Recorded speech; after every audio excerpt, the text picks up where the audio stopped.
ડભોઈના ઢાલનગર ખાતે પોલીસે વિદેશી દારૂનો જથ્થો નાશ કર્યો છે। 1.42 કરોડ રૂપિયાનો વિદેશી દારૂનો નાશ કરવામાં આવ્યો છે। ડભોઈ, વાઘોડિયા, જરોદ અને ચાણોદ પોલીસ સ્ટેશન દારૂનો જથ્થો નાશ કરવામાં આવ્યો છે। નાયબ કલેક્ટરની હાજરીમાં દારૂનો જથ્થો નાશ કરાયો છે। પ્રોહિબિશનના 200 પર કેસ જે છે તેનો વિદેશી દારૂ જે છે તેનો નિકાલ કરવામાં આવ્યો છે। એક સાથે 84,000 બોટલ પર બુલડોઝર ફેરવવામાં આવ્યું છે।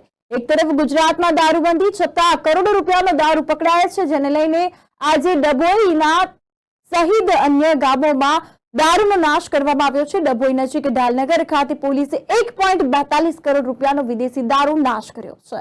ડભોઈ, વાઘોડિયા, જરોદ અને ચાણોદ પોલીસ સ્ટેશનમાં ઝડપાયેલો મુદ્દામાલ વિદેશી દારૂનો મુદ્દામાલ જે છે તે નાયબ કલેક્ટરની હાજરીમાં પ્રોહિબિશનના 200 પર કેસનો વિદેશી દારૂ જે છે તેનો નિકાલ કરવામાં આવ્યો છે। 84,000 બોટલ પર બુલડોઝર ફેરવવામાં આવ્યું છે। આ અંગે પોલીસ પણ હવે સતર્ક બની છે, એક્શન મોડમાં આવે છે। 1.42 કરોડ મુદ્દામાલ નાશ કરવા માટે ડભોઈ નાયબ કલેક્ટરની હાજરીમાં ડભોઈ નજીક ઢાલનગર ખાતે પીઆઈ એસ.જે. વાઘેલા તેમજ અન્ય અધિકારીઓને રૂબરૂમાં આશરે 84,000 જેટલી વિદેશી બોટલ જે છે વિદેશી દારૂની બોટલ જે છે તેના પર બુલડોઝર ફેરવવામાં આવ્યું છે। ખેતરોમાં દારૂની નદીઓ વહેતી થઈ ગઈ, સમગ્ર વિસ્તારમાં દારૂ જોવા મળ્યો છે।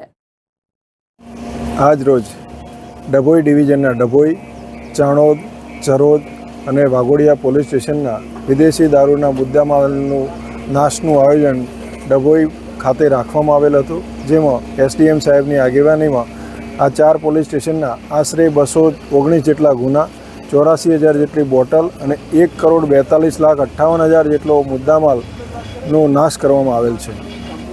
કયા પોલીસ સ્ટેશન નાશ કરવામાં, કઈ જગ્યા પર કરવામાં?